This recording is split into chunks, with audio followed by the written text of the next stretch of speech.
تم نے کبھی پڑھا ہی نہیں حضرت عمر فاروق رضی اللہ عنہ کو؟ پڑھ کر تو دیکھو۔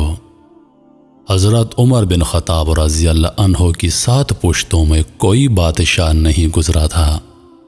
آپ بھیڑ بکریاں اور اونٹ چراتے چراتے بڑے ہوئے تھے۔ آپ نے تلوار بازی اور تیر اندازی بھی کسی اکیڈمی سے نہیں سیکھی۔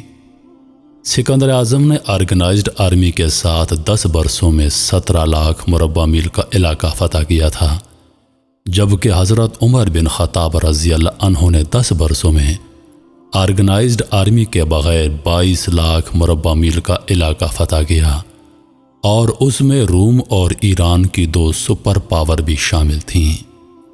آج کے سیٹلائٹ میزائل اور آبدوزوں کے دور میں بھی دنیا کے کسی حکمران کے پاس اتنی بڑی سلطنت نہیں جو حضرت عمر بن خطاب رضی اللہ عنہ نے صرف گھوڑوں کی پیٹھ پر فتح کروائی تھی، بلکہ اس کا انتظام بھی خوب چلایا تھا۔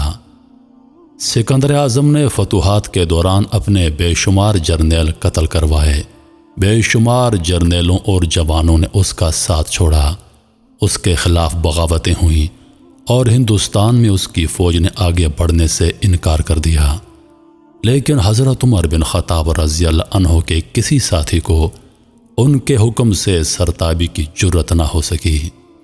وہ ایسے کمانڈر تھے، آپ نے عین میدان جنگ میں عالم اسلام کے سب سے بڑے سپہ سالار حضرت خالد بن ولید رضی اللہ عنہ کو معزول کر دیا، اور کسی کو یہ حکم ٹالنے کی جرت نہ ہو سکی۔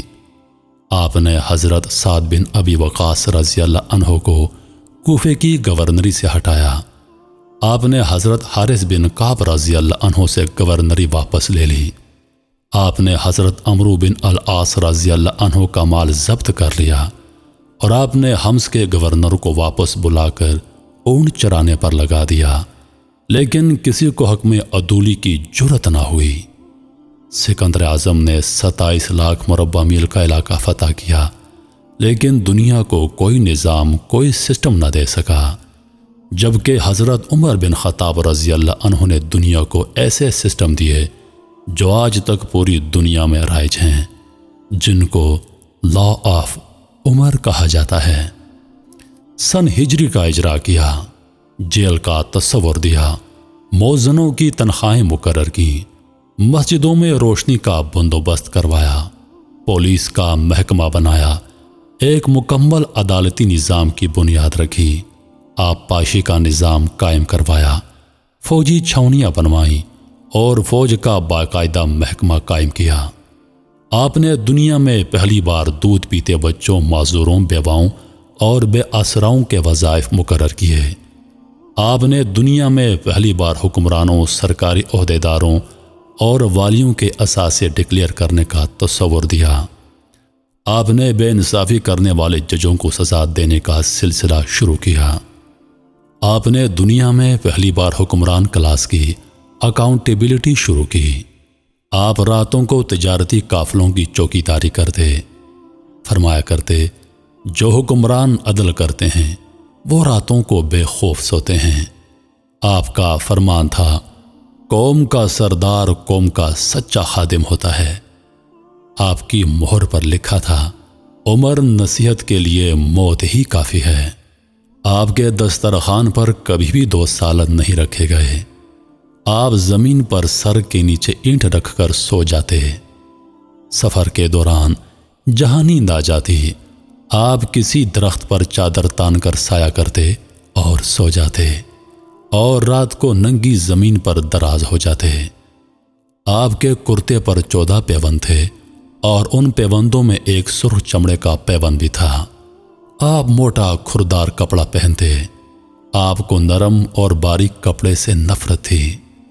آپ کسی کو جب سرکاری عہدے پر فائز کرتے تو اس کے اثاثوں کا تخمینہ لگوا کر اپنے پاس رکھ لیتے، اور اگر سرکاری عہدے کے دوران اس کے اثاثوں میں اضافہ ہو جاتا تو آپ اس کی اکاؤنٹیبلٹی کرتے۔ آپ جب کسی کو گورنر بناتے تو اسے نصیحت فرماتے، کبھی ترکی گھوڑے پر نہ بیٹھنا، باریک کپڑے مت پہننا، چھنا ہوا آٹا نہ کھانا، دربان نہ رکھنا، اور کسی فریادی پر دروازہ بند کبھی مت کرنا۔ فرماتے تھے ظالم کو معاف کر دینا مظلوموں پر ظلم ہے۔ آپ کا یہ فکر آج انسانی حقوق کے چارٹر کی حیثیت رکھتا ہے۔ مائیں بچوں کو آزاد پیدا کرتی ہیں، تم نے انہیں کب سے غلام بنا لیا؟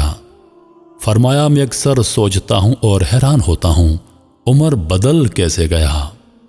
آپ اسلامی دنیا کے پہلے خلیفہ تھے جنہیں امیر المومنین کا خطاب دیا گیا۔ دنیا کے تمام مذاہب کی کوئی نہ کوئی خصوصیت ہے، اسلام کی سب سے بڑی خصوصیت عدل ہے، اور حضرت عمر بن خطاب رضی اللہ عنہ وہ شخصیت ہیں جو اس خوبی پر پورا اترتے ہیں۔ آپ کے عدل کی وجہ سے عدل دنیا میں عدل فاروقی ہو گیا۔